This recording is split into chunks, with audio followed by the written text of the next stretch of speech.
FM 98 दोस्ती channel के Islamabad studio से प्रोग्राम हम कदम में आपका मेज़बान नासिर महमूद ख़ान आप सभी सुनने वालों को खुश आमदीद कहता है और अस्सलाम वालेकुम।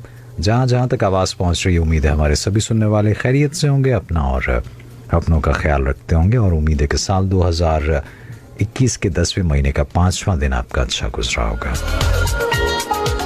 मंडे टू फ्राइडे ये प्रोग्राम आपके लिए पेश किया जाता है। आज का जो हमारा प्रोग्राम है उसमें हमारे साथ टेलीफोन लाइन पे मौजूद हैं सीनियर तज्ज़ियाकार और मुहक्किक डॉक्टर शफकत मुनीर साहब। अस्सलाम वालेकुम डॉक्टर साहब। वालेकुम सलाम जनाब नासिर साहब, कैसे हैं आप? मैं खैरियत से डॉक्टर साहब, आप खैरियत से हैं? जी अल्लाह का शुक्र। बहुत बहुत शुक्रिया आपके वक्त का। डॉक्टर साहब, आज का जो हमारा मौजू है वो है जज़ीरा नुमा कोरिया से मुताल्लिक आपसे कुछ जानना है हमने, और वो ये कि एक बड़े अरसे से, बल्कि अगर यूँ कहा जाए कि कई दिहाइयों से ये ख़िता जो है ये एक कह लीजिए कि एक फ्लैश पॉइंट रहा है, और ख़ास तौर पे जो शुमाली कोरिया है उसको जिस तरह से मगरिब और अमेरिका ख़ास तौर पे जो उसकी एक शबीह पेश करते रहे दुनिया के सामने कि ये एक बड़ी ही जालिम स्टेट है, अपने अवाम के साथ बड़ा इन्होंने जुल्म ज़्यादती का रवैया रखा हुआ है, और वो पैसा जो कि अवाम की फलाह व बहबूद पे लगना चाहिए वो मिसाइलों पे लगा रहे हैं। इस तरह की एक पिक्चर पेश की है। और दूसरी तरफ हम देखते हैं शुमाली कोरिया भी आए रोज़ कोई ना कोई ऐसा मिसाइल तजुर्बा, नित नए मिसाइल जो हैं उसकी तजुर्बात वो करता रहता है, जिसकी वजह से और ज़्यादा इस पे तनकीद जो है वो देखने में आती है। कोशिशें हुई कि मिल बैठ के ज़रा को गुफ्तगू का मामला आगे बढ़ाया जाए। प्रेसिडेंट डोनाल्ड ट्रंप 2018 में उन्होंने भी एक अपनी सी कोशिश की, चाहे जो भी उसके मुहर्रिकात थे, लेकिन बात किसी तरफ जा नहीं सकी है। अभी हालिया हफ्तों में भी शुमाली कोरिया की तरफ से ये दावा किया गया है कि उन्होंने बड़ा हाइपर सुपरसोनिक मिसाइल का जो है वो तजुर्बा किया है, और माहिरीन ये सोच रहे हैं, कह रहे हैं कि शायद शुमाली कोरिया इस सारे एक्टिविटी को, इस सारे तजुर्बात को बारगेन चिप के तौर पे इस्तेमाल करना चाहेगा।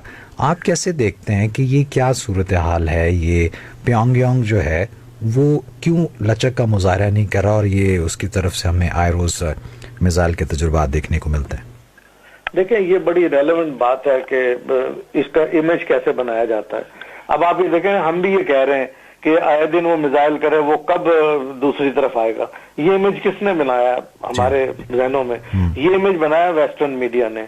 अब आप ये देखें कि एशिया के बारे में कोई भी तब्दीली आ रही है, हम अशरों से देख रहे हैं कि चाहे वो वेस्ट की न्यूज एजेंसीज हों, वेस्ट के टीवी चैनल जो अपने आप को ये समझते हैं कि वो इंटरनेशनल मीडिया है। ठीक है, मैं नाम किसी का नहीं ले रहा, लेकिन सारे आप समझ रहे हैं कि जो मैं कहना चाह रहा हूं। लेकिन ये सारे जो अपने आप को इंटरनेशनल कहते हैं, दरअसल वो वेस्टर्न है।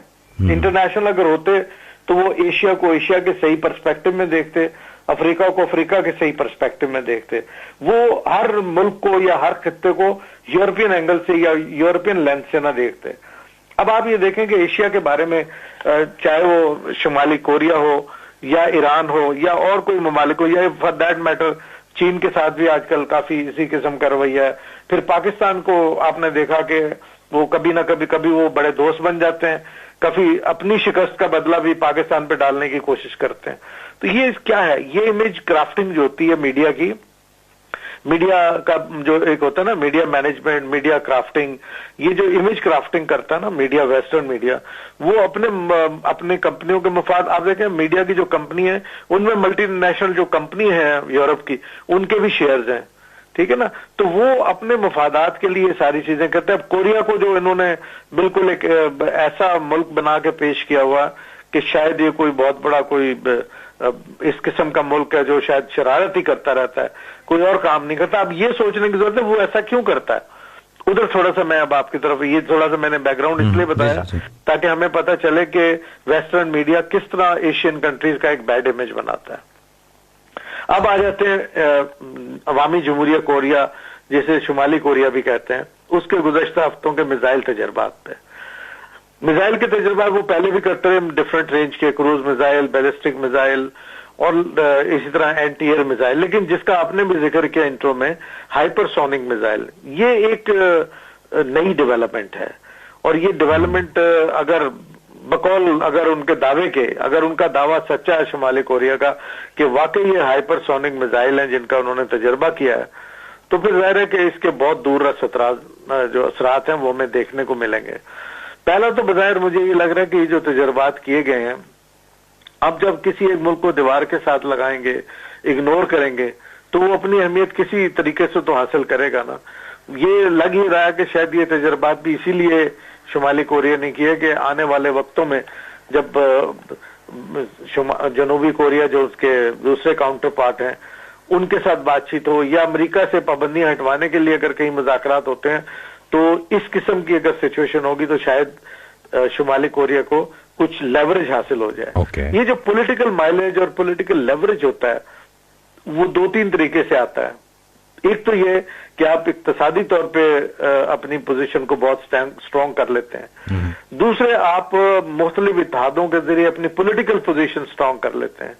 तीसरी आती कि आप अपने आप को दिफाई लिहाज से इतना स्ट्रॉन्ग कर लेते हैं कि आप दूसरों से या तो बर्तरी की तरफ जाते हैं या कम से कम आपकी तरफ कोई आंख उठा के नहीं देख सकता, यानी इन दिस सेंस। तो ये जो तीन लेवरेजेस हैं, इसमें शायद शुमाली कोरिया के पास अभी चूंकि उसकी जो सिचुएशन है इक्तिसादी तौर पे वो दुनिया के बड़े मुल्कों में नहीं आ सकता, पॉलिटिकली आइसोलेशन की वजह से मसाइल का शिकार है। अब तीसरा रास्ता रह जाता है कि मिसाइल का तजर्बा या एटमी हथियारों की दौड़ उसमें आगे आए। तो जाहिर है कि कोई भी मुल्क जिसके खिलाफ पूरी वेस्टर्न वर्ल्ड लगी हो, बड़ी ताकतें लगी हो, तो वो अपने तहफ़्फ़ुज़ के लिए क्या करेगा?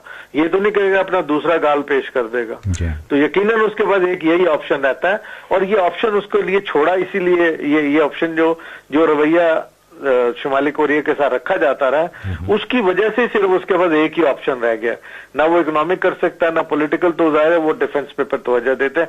यही वजह कि आप देखेंगे अगर ये वाकई हाइपरसोनिक मिसाइल हुआ है और उसी स्टैंडर्ड का हुआ जो इसका दुनिया में जिसका चर्चा होता है या जिसकी बात सुनी जाती है, तो फिर ये बड़ी अलार्मिंग बात है। इससे पूरे खित्ते में जो ताकत का तवाज़न है वो पूरी तरह बदल जाएगा। कैसे बदल जाएगा? क्योंकि अगर ये जो एक डिफेंस सिस्टम है, शुमाली कोरिया के अगेंस्ट जो डिफेंस सिस्टम बनाया हुआ अमेरिका, जापान और जनूबी कोरिया ने, वो यही है कि इसको कंटेन करना, उससे आगे नहीं निकलने देना कहीं।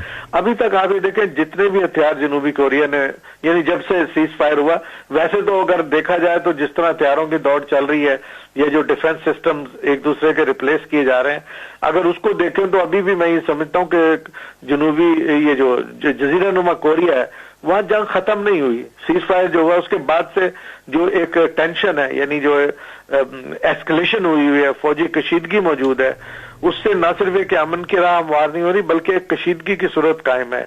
और दूसरी तरफ अमेरिका की पाबंदियों की वजह से, इक्तिसादी पाबंदियों की वजह से शुमाली कोरिया के ऊपर एक प्रेशर है। अब अगर ये मान लिया जाए, फर्ज क्या, इसको हम थोड़ा सा एनालिसिस के लिए हाइपोथेटिकली सोच रहे हैं जी कि ये हथियार जो बनाया है या जो ये मिसाइल है, हाइपरसोनिक मिसाइल जो अभी फायर किया गया है, जिसका तजर्बा करने का दावा किया शुमाली कोरिया ने, अगर ये वाकई यही है, अगरचे इसकी अभी आजाद राय से तस्दीक होने, इसलिए हम थोड़ा इसको हाइपोथेटिकली सोच रहे हैं। तो अगर इसको देखा जाए, अगर ये दावा सही है उनका, तो फिर आप ये देखें कि इससे क्या होगा कि अमेरिका, जापान और जनूबी कोरिया ने जो डिफेंस सिस्टम बनाया हुआ टैड के नाम से, वो बिल्कुल कोलैप्स कर गया। इसका मतलब वो, क्योंकि इसको इंटरसेप्ट करने की किसी के पास भी ताकत ही नहीं है, उस सिस्टम में तो बिल्कुल नहीं है जो इस वक्त इन प्लेस है खित्ते में। तो ये एक सूरत हाल है। फिर इसमें यह कि अमेरिका के लिए चांसेस बड़े लिमिटेड हो जाएंगे। तीसरे, जनूबी कोरिया के लिए क्लियर मैसेज है वहां की लीडरशिप के लिए कि अगर वो अभी भी अमेरिका के वहां पे इनके खिलाफ इकदाम करते रहे शुमाली कोरिया के, और बातचीत का रास्ता आगे नहीं बढ़ता, तो फिर चूंकि अमेरिका तो अब इन मिसाइल के मुकाबले में तो वो सलाहियत नहीं रखता कि इसको काउंटर कर सके शुमाली कोरिया के इन मिसाइल्स को। तो अगर तो ये बात अपनी जगह ठीक है, तो फिर इसकी थोड़े से अगर आप ये देखें कि ये जो तजर्बात किए गए हैं अभी ताजा तरीन, जैसे मैंने कहा, हमें देखना कि किस एनवायरमेंट वो हर वक्त, एनवायरमेंट क्या है जिसमें हर वक्त शुमाली कोरिया इधर ही लगा रहता है कि नए से नए हथियार बनाने। तो वही वो फियर, इनसिक्योरिटी जो उसके गिर्द एक पूरा हाला बनाया हुआ है खौफ का, उसको तोड़ने का उनके पास इसके कोई रास्ता नहीं कि वो नए हथियार बनाते हैं। बड़ी दिलचस्प सी चीज है, अगर आप इजाजत दें तो मैं शेयर करूं कि अब जी जो आपने जो जिक्र किया थार्ड का भी, ये तीनों जो मुल्क हैं, अमेरिका एक दूर दराज से आता है और आके यहाँ पे उनको कहता है आप मेरे हलीफ हैं, जापान को भी और कोरिया को, साउथ कोरिया को। अब मुझे ये समझ में नहीं आता कि ये तीन मुल्क इकट्ठे हैं और वो ये कहते हैं कि जी हम अपने दिफा के लिए हर साल वो जो मशकें करते हैं जिस पे खासा सीखपा होता है प्योंगयांग, वो ये मशकें करते हैं। अब एक छोटा सा मुल्क है, 2.5 करोड़ की आबादी है, पाबंदियां आपने उसके ऊपर अशरों से लगाई हुई हैं। अब उसको उससे दिफा के लिए तीन बड़ी ताकतें जो हैं वो इकट्ठी होकर वहाँ पे कर रही होती हैं, तो ये तो आपने वैसे ही उसको दीवार से लगाने वाला मामला कर दिया ना सर। जी बिल्कुल, मैं यही कर रहा हूँ, यही वो माहौल है जिसकी वजह से उन्होंने उसको किसी और काम का नहीं छोड़ा कि बस अब वो सिर्फ यही करते रहते हैं। तो उस आप ये देखें कि कोरोना वबा में लोग दुनिया की पूरी सारी चीजें इधर उधर हुई थी, लेकिन ये जो कोरोना के दौरान भी अगर वो इस लेवल के हथियार बनाने की बात करते हैं, इसका मतलब उनका तहकीक का सिस्टम, मैन्युफैक्चरिंग का सिस्टम और जो हथियारों को मजीद बेहतर से बेहतर बनाने का जो सिस्टम है वो अभी तक इंटैक्ट है और बड़ी तेजी से वो इस तरफ आ गए हैं। तो ये जो हाइपरसोनिक मिसाइल का सिस्टम है, अब जैसे आपने कहा कि वहां पे 3 मुल्क मिलके उसको कंटेन करने की पॉलिसी को अपना दिफा समझते हैं एक छोटे से मुल्क के अगेंस्ट, तो मैं समझता हूँ ये बजाय खुद एक दो अमली है कि आप अपनी मशकें करते रहें, आप अपना जो मर्जी करें, आपको पूछने वाला, लेकिन अगर दूसरा अपने दिफा में कोई करता है काम तो आप उसके ऊपर तनकीद कर देते हैं। तो इस वक्त जो जरूरत है कि ये शुमाली कोरिया के जो मिसाइल्स हैं, बजाय इसको लेके उसके पीछे जूता लेके पड़ने के या कैंपेन करने के उसके खिलाफ, बेहतर यह है कि अब इस पोजीशन को समझा जाए कि वो किस लाइन से ये सिचुएशन को लेके आया यहाँ तक, क्योंकि जो लोग समझते हैं वहां की जो वर्कर पार्टी की जो लीडरशिप है और जो उनकी पॉलिसी है, उनके पास लेवरेज का एक ही रास्ता रह गया है, वो है अपने डिफेंस को स्ट्रांग करना। और इस लेवरेज को आपने जो शुरू में कहा था वो यकीनन ये बात ठीक नजर आती है कि वो मुज़ाकरात के लिए इसको लेवरेज के तौर पे इस्तेमाल करना चाहते हैं, और उसमें कुछ 2 इंडिकेशन नजर भी आए हैं कोरियन लीडरशिप की तरफ से। एक तो उन्होंने जनूबी कोरिया को मैसेज दिया है क्लियर कट वहां की लीडरशिप को कि आप ये देख लें कि एक तो जंग खत्म नहीं हुई है और हमारे पास एक एडवांस सिस्टम आ गया। अब आपको चाहिए कि आप तय करें कि आप अमेरिका के साथ मिलकर कुछ करना चाहते हैं या हमारे साथ बात करना चाहते हैं। उन्होंने उसको एक तरफ यानी ये मैसेज दिया है, और वो मैसेज का पैराया भी इसीलिए है क्योंकि अगर तो अमेरिका के साथ मिलकर वो बात करेंगे तो अब जनूबी कोरिया की लीडरशिप को भी पता चल गया अगर ये मिसाइल वाकई उन्होंने फायर किया है और सक्सेसफुल रहा है शुमाली कोरिया का हाइपरसोनिक मिसाइल, जिसकी स्पीड जो है आवाज की स्पीड से 5 गुना ज्यादा है, ठीक है, और उसका कोई डिफेंस का काउंटर अभी तक नहीं है, वो किसी रडार पे नहीं आता है। अगर ये चीज मौजूद है तो अब साउथ कोरिया भी ये सोचेगा ना कि भाई इतना जदीद किस्म का असला हमारे पड़ोसी के पास है, अगर अब भी हम अमेरिका के साथ लगे रहे तो अमेरिका के पास तो ये सलाहियत नहीं कि हमें वो दिफा फराहम कर सके या बचा सके। तो ये एक मैसेज दिया है जो शुमाली कोरिया की लीडरशिप ने साउथ कोरिया की लीडरशिप को कि वो आए, अमेरिका से अलग होकर हमसे बात करें, हम अमन की बात करना चाहते हैं। 3 नुकाती एजेंडा जो अभी तक उनका सामने आया वो मैं आपके सामने रख देता हूं। एक तो ये वो जो बड़े अरसे से इस पे है, कोई आज की बात नहीं, इस मिसाइल से पहले भी उनके कंसिस्टेंट ओपिनियन है जो 3 नुकात पर मुश्तमिल है। वैसे उनके जुज़वी नुकात और भी, लेकिन मैं ब्रॉडर आपको सिर्फ बताना चाहता हूं। एक तो शुमाली कोरिया अब चाहता है कि जितनी पाबंदियां उन पर आयद की गई अमेरिका और अमेरिका के इत्तेहादियों की तरफ से, वो पाबंदियां नरम की जाएं ताकि वो अपनी तरक्की और मईशत के लिए काम कर सकें। दूसरे वो डी एस्केलेशन चाहते हैं कि खित्ते में जो ये जैसे इन्होंने डिफेंस सिस्टम बनाया हुआ उसको कंटेन करने के लिए शुमाली कोरिया को, अवामी जमहूरिया कोरिया को, उसको डी एस्केलेट किया जाए, यानी उस कशीदगी को कम किया जाए, यानी फौजी जो मौजूदगी है या जो इनका जो डिफेंस सिस्टम है उसकी बजाय एक रिलैक्स मैकेनिज्म हो। तीसरा उनका पॉइंट है कि जितनी जल्द मुमकिन हो सके जजीरा नुमा कोरिया में क्या में अमन के लिए राह हमवार की जाए, और उसके लिए उन्होंने ये रास्ता दिया मुज़ाकरात का।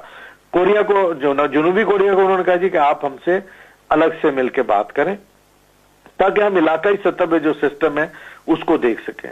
दूसरी तरफ जो मैसेज अमेरिका को है वो ये है कि जी अगर आप 2018 की तरह भी तो आप आ सकते हैं ना, अगर 2018 में आप आए फिर बैकफुट पे चले जाएं और आप सिर्फ ये देखने के लिए आए थे कि हमारे ऊपर मजीद पाबंदियां लगाना चाहेंगे, तो लिहाजा हम आपसे अभी बात नहीं करते। अभी सदर बाइडन की तरफ से जो इनसे मुज़ाकरात की बात हुई, उसको भी उन्होंने यही कहा, शुमाली कोरिया की लीडरशिप ने, कि आपने बातचीत की बात की, बिल्कुल आप करना चाहते हैं, लेकिन हमें अभी आप अपने एक्शन से ये साबित करें कि आप हमारे खिलाफ को मजीद प्यूनेटिव पाबंदियां लगाने की तरफ नहीं जाएंगे और जो मुखासमाना रवैया उसमें कमी करेंगे। यानी दूसरे लफ्जों में उन्होंने कहा जी पहले आप पाबंदियां नरम करें, हमारे साथ सिचुएशन को रिलैक्स करें, फिर आपसे बात होगी। अब ये जो बड़ी एक डाइकोटमी है कि वो बात करना चाहते हैं लेकिन जनूबी कोरिया से बात करना चाहते हैं, जी जी, जो सबसे बड़ा फरीक है इस तनाजे का, उनसे बात करना चाहते हैं। वो अमरीकियों से बात नहीं करना चाहते। अमरीकियों से वो बात करना चाहते हैं अपने ऊपर पाबंदियों के हवाले से, यानी वो अलग से बायलैटरल एक ट्रैक है। तो ये इस वक्त जरूरत इस बात की है कि जो हाइपरसोनिक मिसाइल है, इनकी मौजूदगी में अगर ये उनका दावा ठीक है, तो मैं समझता हूं कि एक नई सिचुएशन डेवलप होगी। और इसके साथ एक और डेवलपमेंट मैं आपसे शेयर करना चाहूंगा ताकि हमारे सुनने वालों को आइडिया हो जाए कि ये सिर्फ शुमाली कोरिया ने सुपरसोनिक जो है, हाइपरसोनिक जो मिसाइल है, उनका तजर्बा नहीं किया, बल्कि मॉस्को ने भी अभी इसकी तस्दीक की है कि उनकी वजारत दिफा ने अपनी बहरिया के जरिए जो उनकी आबदोदे हैं उनसे ये फायर किए हैं। जरकून उसका नाम रखा, जरकून हाइपरसोनिक मिसाइल। उन्होंने भी इसका कामयाब तजर्बा करने का दावा किया है और उनका भी यही नुक्ता नजर है कि चूंकि अमेरिका असले की दौड़ में बर्तरी लिए हुए है और आए दिन हमारे लिए धमकियां क्रिएट होती हैं रूस के लिए, लिहाजा हम चाहते हैं कि अपने हथियारों का प्रोग्राम है उसको तरक्की दें और उसके लिए हमने ये हाइपरसोनिक मिसाइल तैयार किया है ताकि अब हम अमेरिका पे बर्तरी हासिल कर सकें।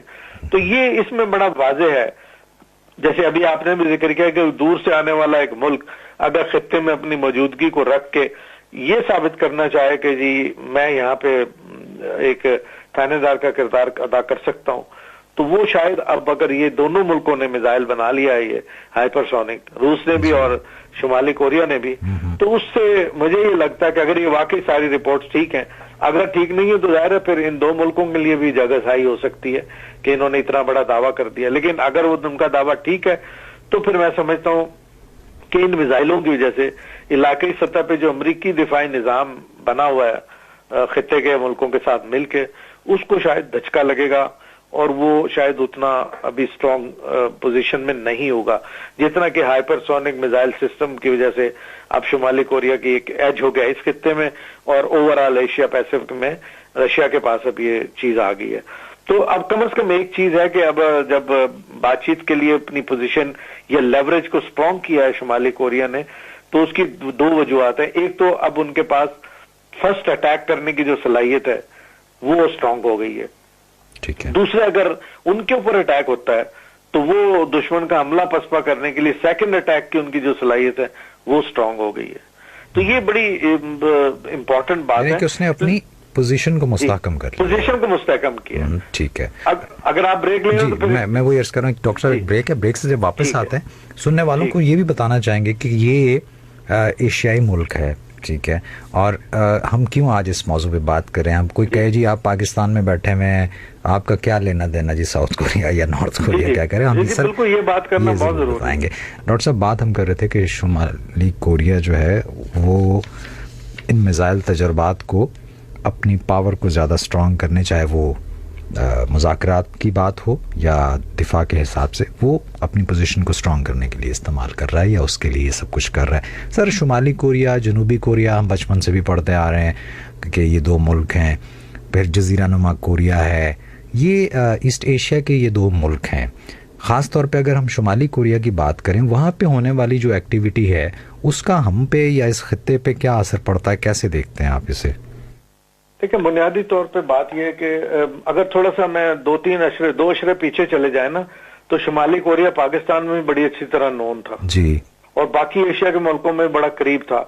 अगर आप देखें गैर वाबस्ता ममालिक की तहरीक, जी जी जी, ठीक है, नॉन अलाइन मूवमेंट जिसको हम कहते हैं, जिसमें हमारे लीडरान भी पाकिस्तान से बहुत थे, तो खासतौर पे जुल्फकार अली भुट्टो अगर देखें तो वो बड़े एक्टिव थे। फिर उस वक्त चीनी लीडरशिप में चुन लाई साहब थे और चेयरमैन मौजो तुंग उससे पहले थे। ये पूरा अगर आप पूरे ये उस वक्त एशिया, जैसे अब हम एशिया की सदी कह रहे हैं ना, उस वक्त भी एशिया बड़ी तेजी से नॉन अलाइन मूवमेंट के तौर पे अफ्रीका के साथ मिलकर एक बड़ी मूवमेंट थी और बड़ी हद तक वो एक इंटरनेशनली भी बड़ी टफ टाइम देते थे जो दूसरे यानी जो डेवलप कंट्रीज हैं। लेकिन अचानक ही जब इन डेवलप कंट्रीज का खास तौर पे वेस्टर्न कंट्रीज और अमेरिका उन्होंने एशिया में अपने असर व सूख को यहाँ पे ज्यादा फैलाया, तो उन्होंने सबसे बड़ी जंग यहाँ ये लड़ी कि हमने सोशलिस्ट मुल्कों के खिलाफ जंग लड़नी है। उसके नतीजे में वो चीन के हवाले से तो शायद बहुत डेंट नहीं डाल सके, लेकिन बाकी जो यहाँ छोटी सोशलिस्ट कंट्रीज थे जिसमें जो कि कोरिया में भी, शुमाली कोरिया में भी वही सिस्टम है और इस तरह वियतनाम है, वहां पे वियतनाम से तो अमेरिका चूंकि शिकस्त खा के भागा था, तो यहाँ पे सारा उन्होंने एक सिस्टम ये रखा कि इसको थोड़ा सा अंडरमाइन करने की कोशिश और नए नए अलायंस बना के मुख्तलिफ मुल्कों को वहां से अपने साथ मिलाया कि हमने जनाब सोशलिज्म का रास्ता रोकना है। तो आपको याद होगा फिर सोवियत यूनियन के बारे में, उस वक्त के सोवियत यूनियन के बारे में ये प्रोपेगेंडा किया गया कि वो गर्म पानियों तक आना चाहते हैं। मैं बैकग्राउंड थोड़ा सा बताना चाह रहा हूँ कि ये मुल्क को अचानक ये मुल्क सामने नहीं आ गए, हमारे बड़े अच्छे ताल्लुकात और एशिया में बड़ा इनका रोल था। ठीक है, कैसे रोल बैक किया गया जब ये मूवमेंट चलाई गई कि सोशलिज्म के खिलाफ और हमने जो है ना सोवियत यूनियन को की यलगार को रोकना है, उसके चक्कर में कि जी वो हमारे गर्म पानियों तक आना चाहते हैं, वो कभी नहीं आए। सिर्फ एक ये वेस्टर्न प्रोपेगेंडा था, अमेरिकन मीडिया और वेस्टर्न मीडिया ने ये प्रोपेगेंडा क्रिएट किया कि शायद दुनिया के लिए सोशलिस्ट कंट्रीज बहुत नुकसान देने वाले हैं। हालांकि कुछ ऐसा साबित नहीं हो सका हिस्ट्री से, पॉलिटिकल हिस्ट्री जो पिछले 30-40 सालों की है जिसमें ये पूरी एक सर्द जंग लड़ी गई। उसके नतीजे में हुआ क्या, हुआ ये कि ये यहाँ पे अमेरिका के लिए कुछ पॉकेट्स बन गई और कुछ मुल्क बहुत पीछे चले गए और वेस्टर्न मीडिया जो है ना वो इनको सुपर इम्पोज करके मुल्कों के लिए ना एक इमेज क्राफ्टिंग करता रहा कि कौन सा मुल्क क्या है, कौन उनके नजदीक अच्छा मुल्क है, कौन बैड है। ये सारा गुड एंड बैड की गेम उन्होंने डेवलप करना शुरू कर दी। उसके नतीजे में ये ममालिक आइसोलेशन में चले गए और उनको प्योरली अपने डिफेंस को अपने लेवरेज के तौर पे आगे लाना पड़ा। ये वजह है कि अब, लेकिन चूंकि एशिया में उस वक्त कोई media as such Asian media नहीं था, सारा इंटरनेशनल मीडिया जो वेस्टर्न मीडिया था वो अपने आप को इंटरनेशनल मीडिया कहता था और इन मुल्कों के बारे में एक नेगेटिव इमेजिंग करता था।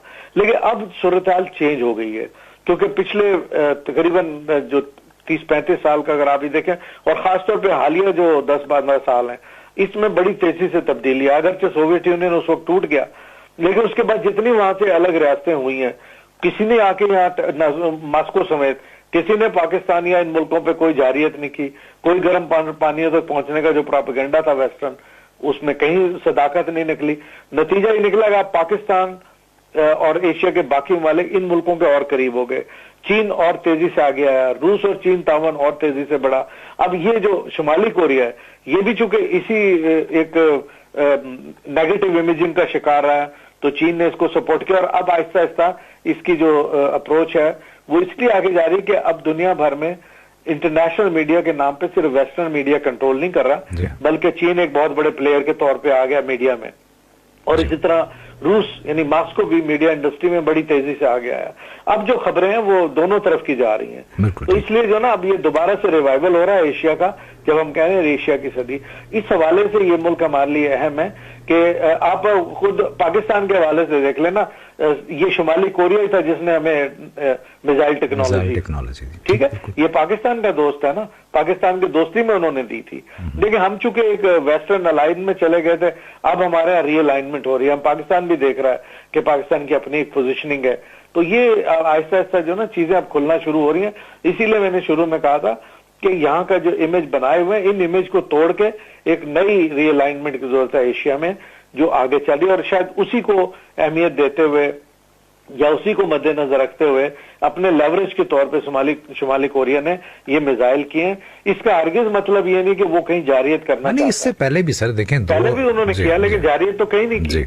आप पूछें जी, मैं वो अर्ज कर रहा हूँ कि इससे पहले भी वो अपना कर चुके हैं, जौहरी तजर्बा कर चुके हैं, जौहरी हथियारों का भी तजर्बा कर चुके हैं, लेकिन वही बात है कि एग्रेशन या इन्वेजन वाला कोई सीन हमें उस तरफ नहीं किया उन्होंने, वो सिर्फ अपने डिफेंस के लिए बनाते हैं। और अभी भी ये जो उन्होंने अपने डिफेंस और लेवरेज के लिए जो ये किया है, अभी भी वो ये चाहते हैं कि मुज़ाकरात किए जाएं, मुज़ाकरात के लिए आगे बढ़ा जाए। तो अब इसमें दो बड़ी इंपॉर्टेंट बातें जो ये जो यूएन जनरल असेंबली का इजलास हुआ है, अफगानिस्तान के डिबैकल और ये जो रीअलाइनमेंट की जो मूवमेंट एक सिचुएशन चल रही है, इसके बाद इस दफा का जो यूएन का इजलास है वो बड़ी अहमियत का हामिल है, क्योंकि वहां अफगानिस्तान से जाने के बाद खुद अमेरिकी सदर बाइडन ने एक इशारा दिया है कि जंगें बहुत हो चुकी, अब हम डिप्लोमेसी करेंगे, अब हम पॉलिटिक्स की तरफ आएंगे। तो मैं समझता हूँ ये खुशाइंद बात है, इसको वो अमली जामा पहनाएं। जिन जिन मुल्कों के साथ उनके तनाज़ात हैं उनको वहां पे डीएस्केलेट करें, जिनके खिलाफ पाबंदियां लगाई उन पे बात करें।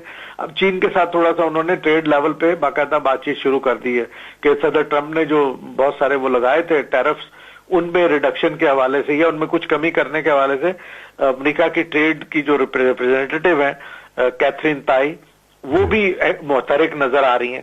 तो ये थोड़ा सा ये खुशाइंद बात है, लेकिन ये उस वक्त खुशाइंद और ज्यादा होगी जब अमेरिका अमली तौर पे ये साबित करे, इन मुल्कों से पाबंदियों को नरम करे और आगे ज्यादा से ज्यादा पॉलिटिकली एंगेज करे।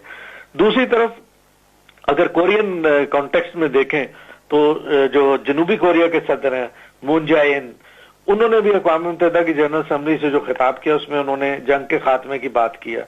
और अपने इस बयान के हवाले से अगर वो मजीद आगे जाएं और ये अभी जो हाइपरसोनिक मिसाइल है इसके बाद तो यकीनन उनको अपने इस बयान की तरफ ज्यादा मुतवज्जह होना पड़ेगा। उन्हें मुज़ाकरात के लिए फौरी तौर पे एंगेज करना पड़ेगा शुमाली कोरिया को, और अमेरिका को भी अब इस नई सूरत हाल में बड़ी तक लचक का मुजाहरा करना पड़ेगा शुमाली कोरिया के हवाले से, ताकि ये बातचीत मजीद, अगर ये हथियारों की दौड़ चलती रही, जैसे रूस ने भी ये कहा है कि अगर अमेरिका हथियारों की दौड़ करना चाहता है तो हम उसके लिए भी तैयार हैं, हमारा ये, और उन्होंने वो मिसाइल बकौल रूसी वजारत दिफा के उन्होंने ये मिसाइल फायर करके बता दिया हाइपरसोनिक, जिसका तोड़ भी अभी अमेरिका के पास नहीं। तो कहने का मकसद ये है कि जो जंग हथियारों की जो जुबान है वो अब मतरूक कर देनी चाहिए। हथियार अब किसी काम नहीं आएंगे। आपने देखा कोविड हुआ, ये सारे हथियार काम नहीं आए। अमेरिका में कितनी हलाकतें हुई, यूरोप में कितनी हलाकतें हुई, बाकी मुल्क जो एशिया के मुल्क है वहां बल्कि कम हुई उनके मुकाबले में, उनके पास तो कोई इतने बड़े ना वसाइल है ना हथियार है। तो हथियार मसले का हल नहीं, मसले का हल है कि इंसानियत को साथ लेके चला जाए, तमाम मुल्कों और खित्तों को तसादुम से निकाला जाए। गुर्बत एक बहुत बड़ा चैलेंज है, जैसे चीन ने अपने वहां खत्म की, पूरी दुनिया में हम खत्म कर सकते हैं। और कोविड के बाद जो इस वक्त रिकवरी का फेज है उसमें बहुत बड़े वसाइल की जरूरत है, उसको देखने की जरूरत है। और जहां तक शुमाली कोरिया के साथ एंगेज करने की जरूरत है तो मेरा ख्याल है कि इस वक्त चीन बहुत बेहतर पोजीशन में है अपना किरदार। वो पहले भी जैसे आपने जिक्र किया था 2018 में ट्रंप और कोरियन लीडर की जो मुलाकात हो, किम जोंग की मुलाकात हुई है, अभी भी वो सिचुएशन मौजूद है। चीन अभी भी अपना ये जो एज है, या चूंकि चीन हमेशा से शुमाली कोरिया को सपोर्ट करता आ रहा है ताकि वहां के अवाम और वहां पे इक्तिसादी मुश्किलात ना हो, क्योंकि किसी ने तो पड़ोसी मुल्कों का ख्याल रखना होता है। और फिर वहां पे सिस्टम्स की भी एक जैसे सिस्टम्स होने की वजह से भी जो है सोशलिस्ट निजाम की वजह से भी वो साथ देता रहा है।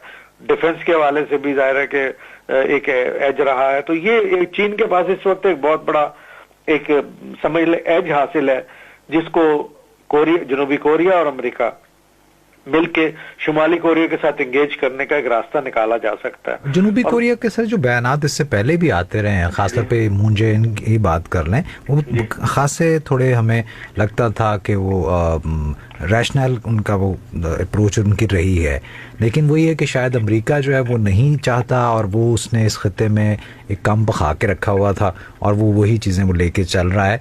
अब इन दो मुल्कों को, जैसे आपने भी फरमाया कि बायलैटरल रिलेशंस इनके अगर रिस्टोर होते हैं तो ही सूरत हाल आगे बढ़ेगी। और मुझे आपकी कही भी बात याद आ रही है कि अब खित्ते के मसाइल को हल करने के लिए खित्ते के ममालिक को ही अपना किरदार अदा करना होगा। तो इस सूरत हाल में चीन और रूस का किरदार ज्यादा अहम नहीं हो जाता सर? बहुत अहम हो जाता है। और दूसरे, अब ये जो मिसाइल का तजर्बा हुआ है ना, इसके बाद मेरा ख्याल है, और खुद जो यानी मून जो है उन्होंने अपने कौम मुत्तहिदा के खिताब में जो बात की, मुज़ाकरात की, और फिर शुमाली कोरिया के लीडरशिप ने बड़ा वाज़ेह पैगाम दे दिया कि भाई आप मुज़ाकरात करें, अमेरिका से अलग होके आए। ठीक है ना, ये भी एक मैसेज है कि आप दोनों मिलकर बात करें, और खित्ते का मुल्क चीन है, रूस है, ये आपकी मदद कर सकते हैं इस सिलसिले में।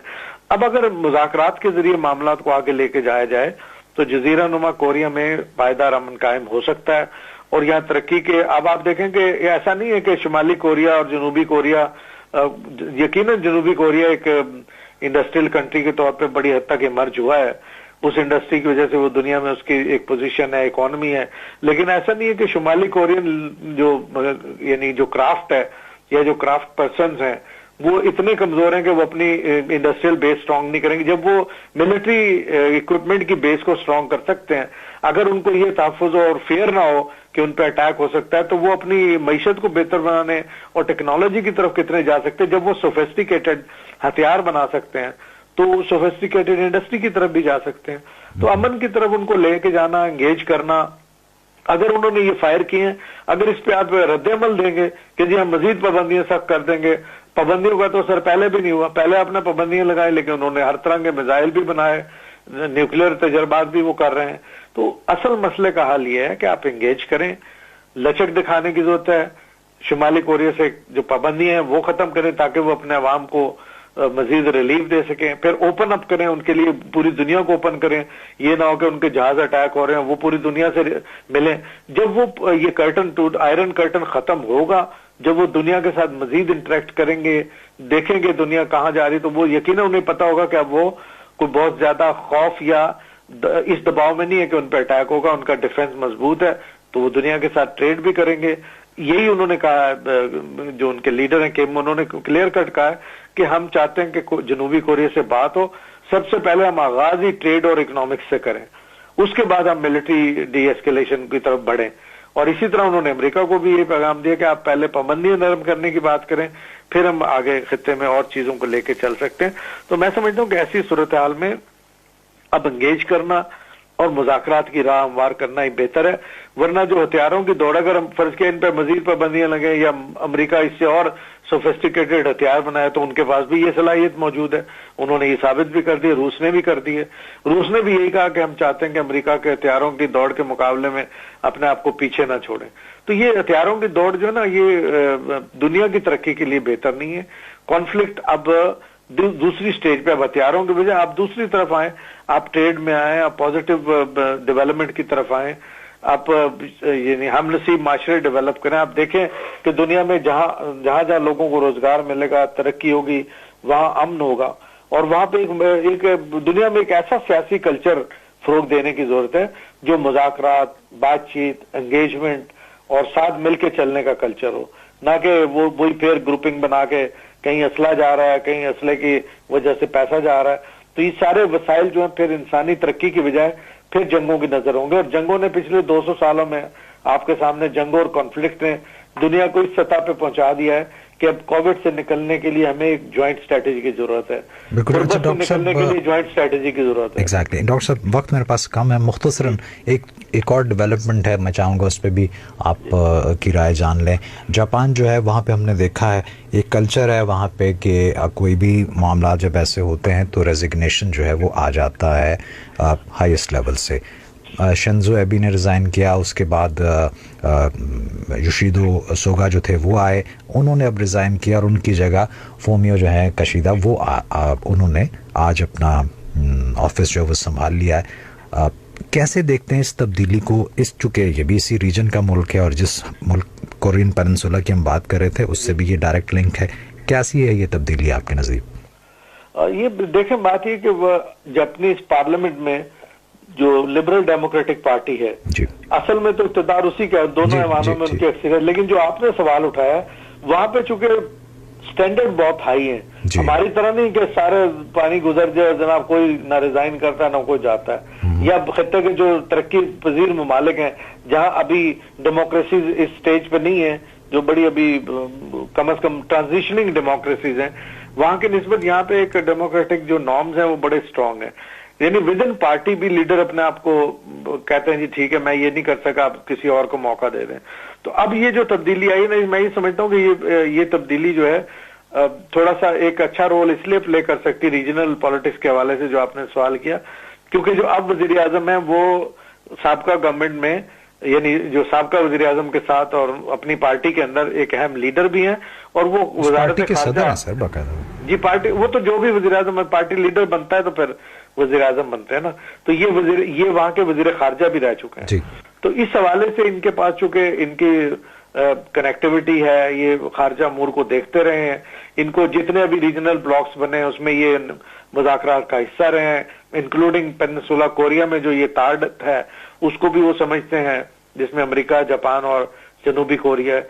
तो अब इस सिचुएशन को वो खुद भी अभी जरा, चूंकि वो अभी आए हैं, उनकी काबीना बनेगी, उसके बाद वो अपनी पॉलिसीज को देखेंगे।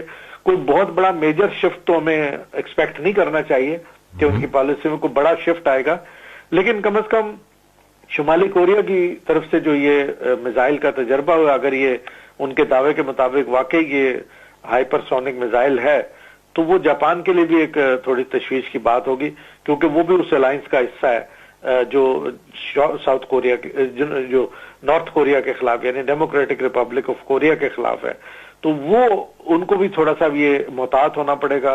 वो शायद देखें कि किस तरह आगे एंगेज करना है। तो उस एंगेजमेंट में हो सकता है वो कोरियन लीडरशिप के साथ मिल के अगर वो देखें कि रीजनल सतह पे कोई सोल्यूशन देखना है, तो हो सकता है कि वो देखें कि शुमाली कोरिया चूंकि अमेरिका को अभी इसमें नहीं लाना चाहता, तो इनको भी तो वो एक्सेप्ट कर सकता है जनूबी कोरिया के साथ।